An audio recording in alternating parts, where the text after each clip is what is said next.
It is wrong to cause pain to someone, to deceive or lie. We all know that these are wrong actions, but still, we engage in them in our daily lives. So, it's not surprising when we know that all these actions are wrong, but still, we can't stop ourselves from doing them. Isn't it surprising? Can we leave behind those actions we consider wrong? Or do we have to live and continue doing them? Before we dive into the story, make sure to subscribe to this channel. Let's begin. This is a story from a long time ago about a great sage named Nagarjuna. His job was to beg for alms and eat whatever he received as alms. Yet, he lived a contented life. His only possession was a begging bowl made of clay, which was his entire wealth. Besides that, he had nothing else. Once, he went to a village to beg for alms. There, a wealthy merchant saw him and said, "I don't like this clay begging bowl in your hands. Instead, I am willing to offer you a golden begging bowl."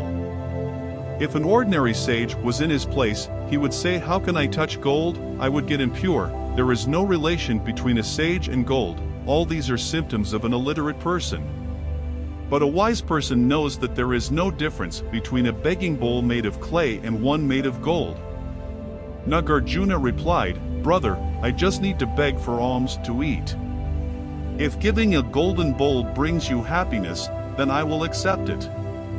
The merchant handed over the golden bowl to Nagarjuna. After receiving it, Nagarjuna said, "Keep my clay bowl with you because I might need it soon." The merchant asked, "I have already given you the golden bowl. Now, why would you need this clay bowl?" To this, Nagarjuna replied, "The golden bowl won't last long because someone might steal it sooner or later. Then I will need my clay bowl back." As Nagarjuna continued his journey, he started walking away from the village where he had received the golden bowl. While he was heading towards his place in ruins, at that moment, a notorious thief from that village noticed the golden bowl in Nagarjuna's hand and got curious about where a sage like him got such a precious possession. The thief decided to follow Nagarjuna.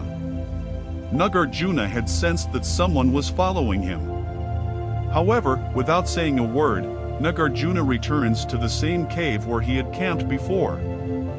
Now, Nagarjuna was sitting inside the cave while the thief was waiting outside, anticipating the right moment to steal the golden bowl.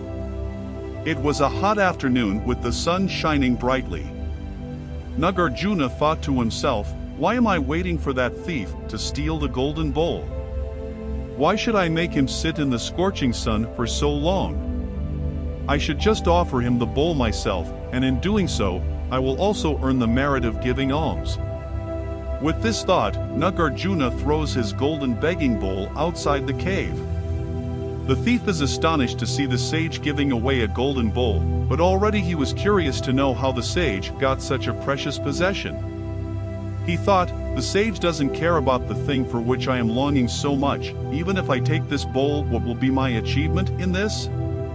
After pondering for a while, the thief calls out to Nagarjuna and asks, "Hey sage, can I come inside to meet you?" Nagarjuna replies, "I threw the bowl outside for this reason. Come in." Once inside, the thief expresses his desire to attain truth and experience the same blissful state as Nagarjuna. He wants to seek the ultimate truth. But he also admits that he has engaged in stealing and other wrong deeds.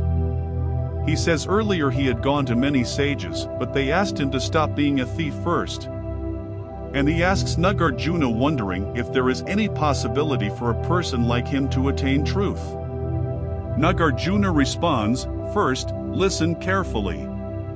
You haven't met any true saint or sage yet. What does it mean to saints? Whether you are stealing or committing other crimes, it doesn't matter to them. I won't tell you to leave being a thief. But what I will say is, if you are engaged in theft, then do it with full focus and attention. If you're planning to break into someone's house, be fully alert and focused while doing so. If you feel distracted or moody, then refrain from stealing. Only steal when you are fully conscious and aware. If you're opening someone's safe, do it with complete attention and alertness. Be fully cautious and careful during the entire theft process.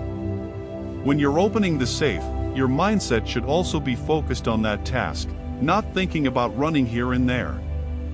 Upon hearing this, the thief responds, "What difference will it make?"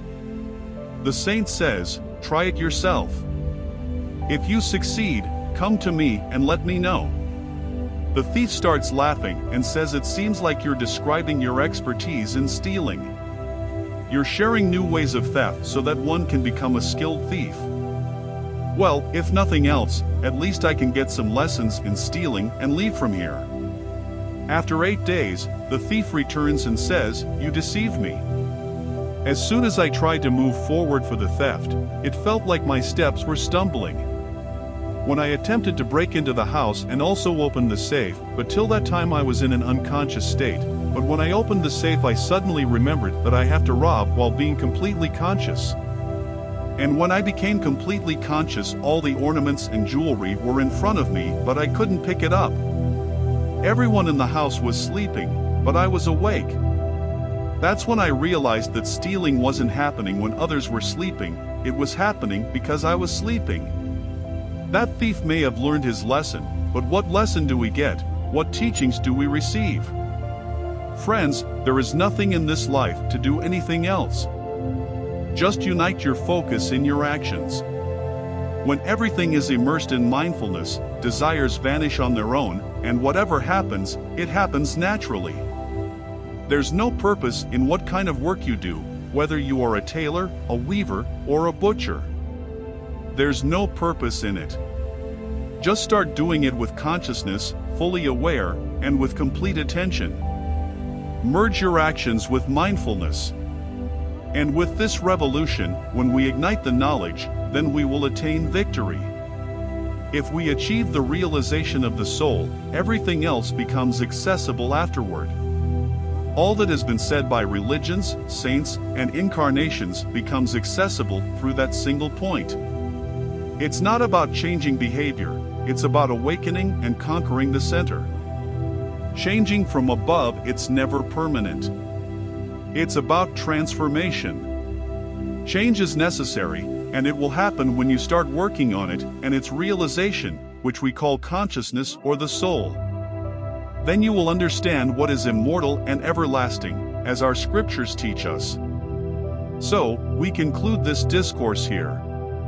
If you like this story, consider subscribing to the channel. Stay blissful until then.